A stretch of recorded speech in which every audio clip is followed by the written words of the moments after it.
नमस्कार। राज्यात कुठं पाऊस तर कुठं ढगाळ वातावरण पाहायला मिळत आहे।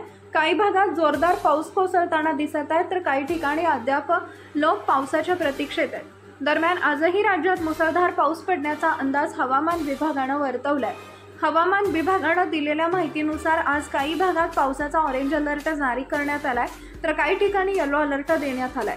कोणत्या जिल्ह्यांना देण्यात आला येलो अलर्ट?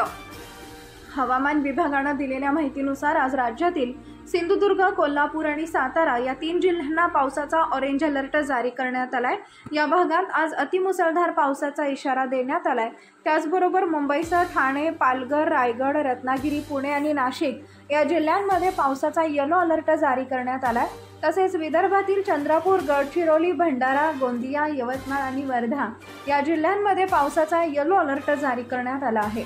6 जुलै उद्यापासून ते 10 जुलैपर्यंत राज्याच्या विविध भागात जोरदार पाऊस कोसळणार आहे। या काळात पावसाची तीव्रता अधिक असल्यानं नागरिकांनी योग्य ती काळजी घ्यावी असं आवाहन देखील हवामान खात्याकडून करण्यात आलं आहे। नवीन अपडेट मिळवण्यासाठी आता लगेच आपल्या चॅनलला सबस्क्राईब करा। धन्यवाद।